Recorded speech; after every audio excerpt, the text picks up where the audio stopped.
Guys, Atal Bihari Vajpayee ji एकमात्र ऐसे non कांग्रेसी नेता थे जिन्होंने उस समय अपनी सरकार बनाई थी जब हर जगह कांग्रेस का दबदबा था। और सबसे हैरानी की बात यह थी कि उन्हें उस वक्त पूरी 24 पार्टियों से समर्थन मिला था, जिसे पता चलता है कि अटल बिहारी वाजपेयी जी में एक खास प्रतिभा थी जिसमें वो सबको साथ लेकर चलते थे। यहां तक कि कांग्रेस भी उनके हर फैसले में उनका समर्थन करती दिखती थी। और इसकी सबसे बड़ी वजह यह थी कि वो सिर्फ सत्ता पाने के लिए प्रधानमंत्री नहीं बने थे, बल्कि एक ऐसे उद्देश्य के लिए प्रधानमंत्री बने थे जिसमें सिर्फ और सिर्फ देश का हित हो। और शायद इसीलिए उनकी सरकार पहली ऐसी नॉन कांग्रेसी सरकार थी जो पूरे 5 साल चली थी। वैसे गाइज, आपको अटल बिहारी वाजपेयी जी की कौन सी ऐसी बात है जो सबसे अच्छी लगती है, कमेंट सेक्शन में जरूर लिखिएगा। गाइज, कैंसर जैसी बीमारी को सूंघ कर भी पता लगाया जा सकता है। हो गया ना हैरान?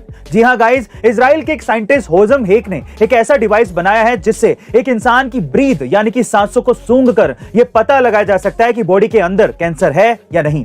दरअसल कैंसर एक जानलेवा बीमारी है और इसमें सबसे बड़ी प्रॉब्लम यह है कि अगर इसका वक्त रहते पता ना चले तो उसमें जान भी जा सकती है। और ये बात होजम अच्छी तरह से जानते थे क्योंकि उनके एक बेस्ट फ्रेंड को भी कैंसर हुआ था। इसीलिए उन्होंने डिसाइड किया कि वो अपनी सारी लाइफ कैंसर पर ही रिसर्च करेंगे। और इस तरह से उन्होंने सालों रिसर्च की और पाया कि एक कुत्ता सांसों को सूंघ कर यह बता सकता है कि बॉडी में कैंसर है या नहीं। बस फिर क्या था, होजम ने हूबहू कुत्ते की तरह सूंघने वाला एक डिवाइस बना दिया। बहरहाल अभी इस डिवाइस पर काम खत्म नहीं हुआ है, लेकिन अगर ये सक्सेसफुल हुआ तो ये मेडिकल साइंस में एक बड़ी उपलब्धि होगी। गाइस, आज हमारे देश को आजाद हुए 70 साल से ज्यादा हो चुके हैं और इन 70 सालों में कई ऐसी घटनाएं घटी जिन्होंने हमारे देश में एक नई क्रांति की शुरुआत की और हमारे देश के लोगों को बहुत कुछ सिखाया भी।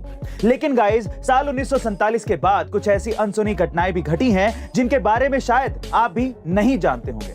और ये घटनाएं ऐसी थी जिन्होंने इंडिया के आने वाले कल को बदल के रख दिया। वैसे गाइस, अगर आप इन घटनाओं के बारे में जानना चाहते हैं या फिर इसमें दिलचस्पी रखते हैं तो कुकू एफएम पर 1947 के बाद का भारत की ऑडियो बुक जरूर सुनिएगा। इसके साथ ही कुकू एफएम पर 3000 से ज्यादा ऑडियो बुक्स और 1000 से ज्यादा आर्ट्स की कंटेंट लाइब्रेरी भी अवेलेबल है, जहां आप किसी भी रीजनल लैंग्वेज में कहीं भी कभी भी और कोई भी ऑडियो बुक सुन सकते हैं। वहीं अगर आप इसके प्रीमियम सब्सक्रिप्शन को लेना चाहते हैं तो use the code A2M50 for 50% discount, यानी कि आपको 399 का सब्सक्रिप्शन मात्र 199 रुपए में मिल जाएगा। लेकिन याद रखिएगा, ये ऑफर सिर्फ पहले 250 यूजर्स के लिए ही है, तो जल्दी कीजिए। आपने कहावत तो सुनी होगी कि लोहे को लोहा ही काटता है, और इसी तर्ज पे पौंडीचेरी के वेक्टर कंट्रोल रिसर्च इंस्टीट्यूट में एक अनोखा एक्सपेरिमेंट चल रहा है। यहाँ पर मच्छरों द्वारा फैलने वाले डेंगू और मलेरिया का इलाज करने की कोशिश की जा रही है। इस लक्ष्य को हासिल करने में ऑस्ट्रेलिया से लाए गए मच्छरों की मदद ली जा रही है। यहाँ लगभग 10,000 मच्छरों के अंडे लाए गए हैं और इसकी शुरुआत 2017 से ही हो गई थी। ऑस्ट्रेलिया में इसी तरह की रिसर्च पहले से ही चल रही है और उसी रिसर्च को समझते हुए इंडिया ने इसे अंजाम दिया है। इस रिसर्च में मच्छरों में खास प्रकार का बैक्टीरिया डाला गया है जिसका नाम है वोल्बाकिया। इंस्टीट्यूट के निदेशक डॉक्टर अश्विनी कुमार ने बताया कि इस बैक्टीरिया के मच्छरों में चले जाने के बाद उस मच्छर के काटने पर भी डेंगू होने का खतरा नहीं रहता।